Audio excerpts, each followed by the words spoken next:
One problem that you may run into when you're out drafting your map, and this isn't a problem that's so big with, well, it's such a problem for this cave where it's a very simple cave, but when you start mapping out a cave that becomes a lot more complicated with passages overlying other passages, loops, and you get a lot of branches and things on your cave, it starts to become difficult to distinguish, especially when you don't have a lot of features like we have here. We've got the silt floor, we've got rocks and things, where it's a little less, where it's a little more featureless, I guess we should say.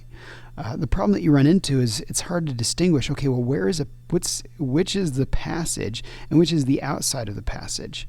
So maybe, for example, right down in here, this is a small example of that. Notice I have a passage going over here and I've got these gaps, but when you don't have anything to indicate that other than it's you got the walls, but I'm not seeing anything solid here, it's hard to say, well, is that a rock or what is going on there? So one thing that you can do, and this is something that cartographers have started to do over the last maybe 5 to 10 years, and that is adding a fill to the cave or to the outside so that you can separate those a little bit more. Let me show you an example of this. Here's a cave that I've drawn where now, because I've got this brown blob around my cave and a white fill inside of my cave, it separates a lot better. So now I can easily tell, okay, well, this is the cave passage. This is bedrock right there. So it helps to separate it. And I'm going to show you how you go about doing this. And it's a little more complicated than you would think. So bear with me here. Let's go back into Illustrator. And if you take a look over here at the almost finished cave map, I've got everything separated into layers, so I can easily turn off, let's turn off our rocks. There, our rocks are gone. I've got rocks in our fill for the rocks. There are my rocks. I've got coralloids. I can turn off those. I can turn off the flowstone. There's my flowstone gone. So I've got everything on its own layer, and that's very important to be able to do so that you can turn things on and off, and especially for what we're about to do. So what I want to do here is take a copy of this walls layer and create a solid object, and I'm going to talk about why you might do that here in a second. So let's see, let's turn off everything and just turn on walls. That's the only thing I want on, and I'm going to zoom out a little bit so you can see this entire cave here. You want to wait to do this until you finish surveying the cave. If you can. If it's an ongoing project, then you'll just have to find ways around it. But I want to single out this walls layer, and I'm going to duplicate it. And in order to duplicate a layer, you grab it and drag it all the way down into the new layer icon right here and let it go. And that creates walls copy. So now I have a duplicate of the walls. I'm going to turn this off now. And I'm just going to work on the walls copy. Let me make sure everything's locked just so I don't accidentally grab something and move it. So walls copy. You notice nothing changed because it's a duplicate. So I turn this on and off. You can sort of see it go a little bit darker and lighter. Alright, so now with the walls copy, what I want to do, I'm going to rename this layer first of all. This is going to be double click. Let's call it walls, or we'll call it solid, learn how to type, solid cave wall. Solid cave, let's just call it solid cave because it's not the walls, it's solid cave fill. There we go. Okay, let's move this over and hit OK. And now what I need to do, I could fill these shapes, but the problem is, watch, I'm going to double click, so I've selected my outline here. I'm going to double click and I'm going to fill it with let's fill it with a bluish color. Let's make it a light blue. Hit OK.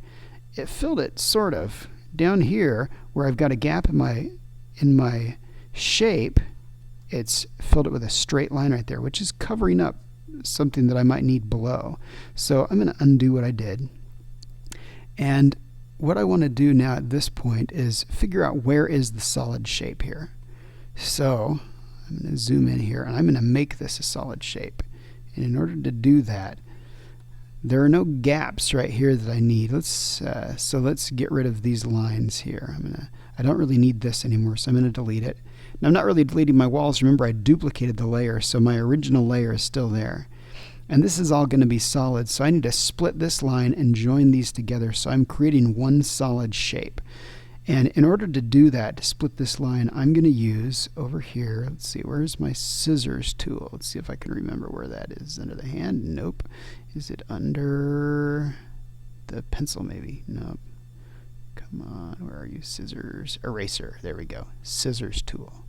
So I'll grab my scissors tool, and what this does is it splits a line. So I'm going to click right about, let's see, right about there is probably good. And I've separated this line from this. So now I need to select this. I'm going to come over and split it right here. Okay, I'll grab my black arrow tool because I don't need this section anymore, this segment. I'm going to delete it. Now, it's still not a solid shape. You notice if I click here, it's not really joined to that. So we need to join this line to this line. I'm going to zoom in a little closer here. Zoom in really close. And I need the white arrow tool. And I'm going to click and drag to select that point. So I've got just the one point. You notice if I move over, I don't have this one selected. I just want endpoints. If I grab more than an endpoint, this, what I'm going to show you, won't work. So we'll grab this one, and actually what I can do is click and drag like this, and grab that endpoint and that endpoint. If I click and drag and accidentally grab this additional one, it's not going to work. Again, just the endpoints. So if you can't do it by grabbing them at the same time, grab this one, hold the Shift key down, click and drag, and that will allow you to grab those two.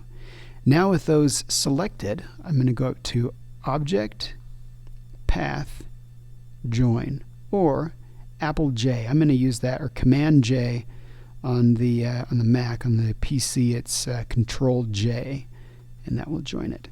So now I've joined those together. I'm going to zoom out a little bit. I'm going to come over here, click and drag to select those two, and Control J. Let's join those together. And you'll notice that as I'm doing that, now I'm creating one big solid shape. So there we go. And let's come over here. We'll grab these guys. I'm going to zoom out just a little bit. And I really don't need this, I believe. So I'm going to delete that line. And let's see. I'm going to need to split this up. So let's grab it. Let's grab our scissors tool again. I'm going to make a little incision right there, and I'll click this and make another incision right there, and let's grab that and delete it. Let's join these guys together. So we'll grab our white arrow tool, click and grab those, Control J. Let's grab these two here, Control J. Alright, and you'll notice now as I zoom out that this is becoming more of a solid shape. So I've just got a few more to join, and then I'll have one big solid shape around my cave. Let's go ahead and finish these up here. So grab that and that.